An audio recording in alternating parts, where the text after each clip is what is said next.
Peter Hitchens, thanks so much for speaking with us. It's a pleasure. Now, in the secular public space, no one seems to want to talk about morality. It's too divisive, gives people grounds for judging others and so on. But you say without any qualification that drug taking is morally wrong. Now, even though it's an awkward conversation, why is it important for morality to have a place in public debate? Because if morality isn't agreed by everybody, then it doesn't work. And this was first rammed home to me when I lived in the Soviet Union. Very simple example. I was brought up to hold doors open for people when if they were coming behind me on a swing door or if they were coming the other way. I tried to do this in Moscow on the metro there, where they have very, very heavy doors against the bitter weather. And the Russians would see me doing this, and they would look at me as if I were playing a trick on them. No one ever held doors open. It was considered absurd. In fact, one person looked at me and said, "Вы не русский человек." You're not a Russian person, obviously, because it was such an odd thing to do. Same thing, say, in modern Britain, which is nearly as ill-mannered and immoral as the Soviet Union was then. I'll be on a crowded train, and there'll be somebody coming the other way as I'm heading up towards the buffet car, and I'll stand aside to let them go. The people behind me will then think I'm having a heart attack or something and just push on by without any understanding that anyone is going to make way for them. And once these simple rules are, obviously some people may not value them, I happen to, but once these things are not generally understood, they don't operate. You can't have a morality which doesn't operate two ways for everybody. And if there is no fundamental agreement about where it comes from, there won't be any such thing. There will be a series of practical, basic, common decency rules which people will often abide by simply because they're scared of what will happen to them if they don't, which is not a very good basis for morality. But unless you've got a common understanding of where it comes from, what it is, it won't even work on a practical basis. Yes, and is this part of your concern that we've lost the kind of basis upon which we might agree upon morality, and then you're left with maybe common courtesy or totalitarianism? The great problem with that is that it's people say, "Oh, the golden rules are right, do as you would be done by," but it doesn't actually mean do as you would be done by. It means appear to do as you would be done by.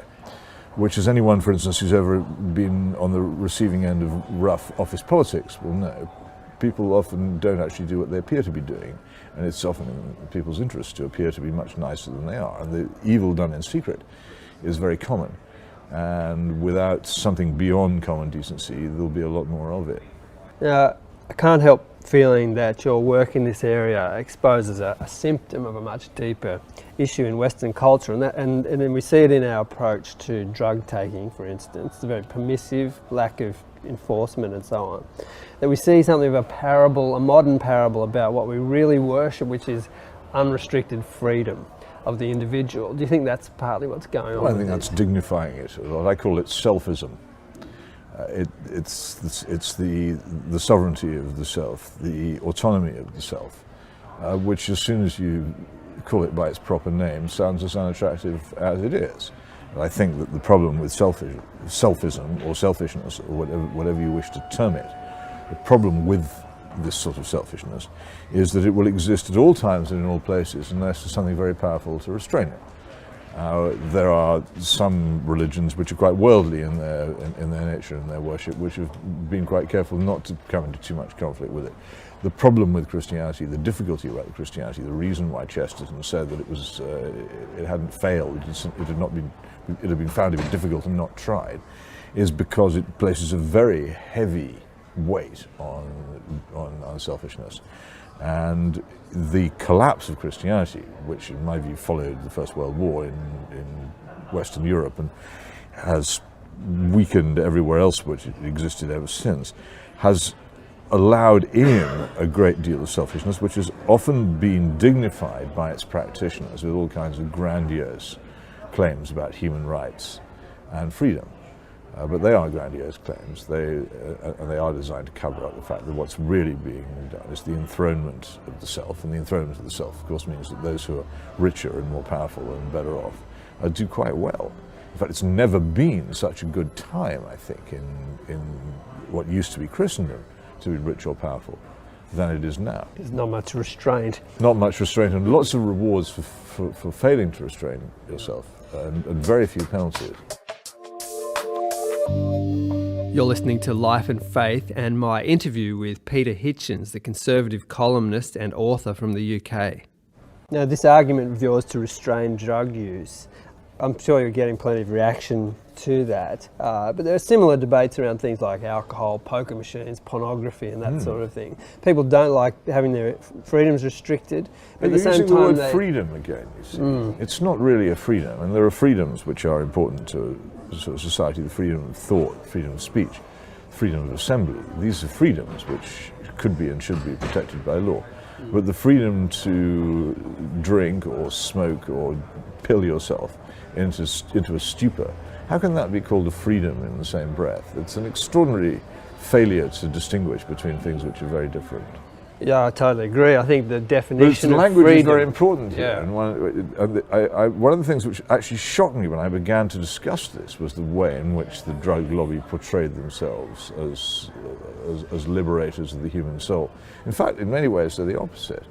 The human soul is dulled by self-stupefaction, and it also makes the drug user more complacent, more satisfied with his circumstances, more pliable, more ready to accede to the outrages of authority. I would have thought it was an enemy of freedom, not in any way an ally of it. There are lots of costs associated with this sort of thing, and what you're arguing for has a bit of a feel of the love your neighbour. Is that part of it? Well, of course it does, but I'm not really arguing for anything, I'm afraid. I have stopped doing that because it would only make me unhappy to do so. I regard myself as the obituarist of my own country. So anybody watching the national suicide program of the United Kingdom of Great Britain and Northern Ireland, they say, well, we are determined to continue with it till the end, until we sink giggling or screaming into the sea, depending on how it ends.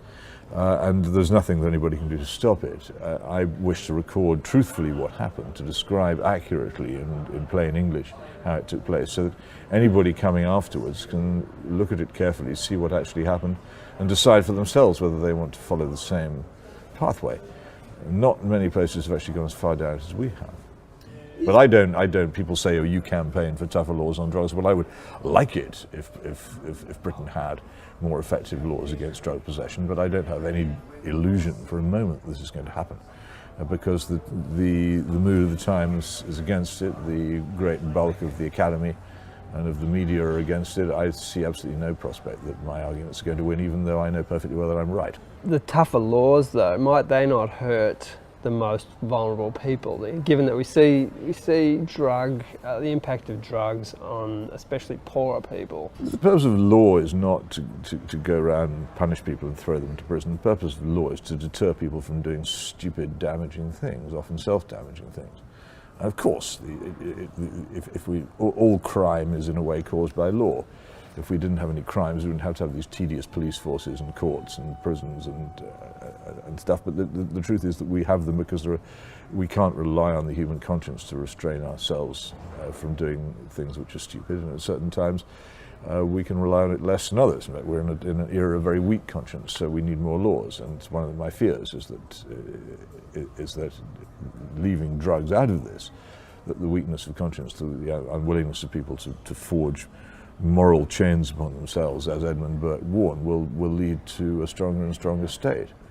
But in this case, you say, of course, some poor people might suffer from the application of the law, but nothing like as much as they're going to suffer from the readily available drugs among them and the disasters which those will bring into almost every home in which they're used. You talk about self-restraint and delayed gratification being replaced by hedonism and pleasure-seeking.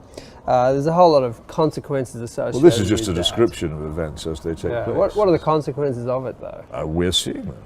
And the thing is that those of us who, like me, are fortunate enough to be pretty well off and to live in the pleasanter parts of town and still to be able to afford our children in disciplined schools, and things like that, we see it less than others. I'm very conscious all the time that as I avoid it, that I am avoiding it, and that I have a responsibility to try and save other people from it if I possibly can. And for many years, I thought that I was campaigning to alter it. I then found that the battle was simply unwinnable. So as I say, I now describe it, but I do feel a great sense of shame that there's nothing I can do to protect or save people from this. But in my country, there are large parts of any city in which lawlessness is pretty much endemic, in which it's accepted that there is no real order. It's not.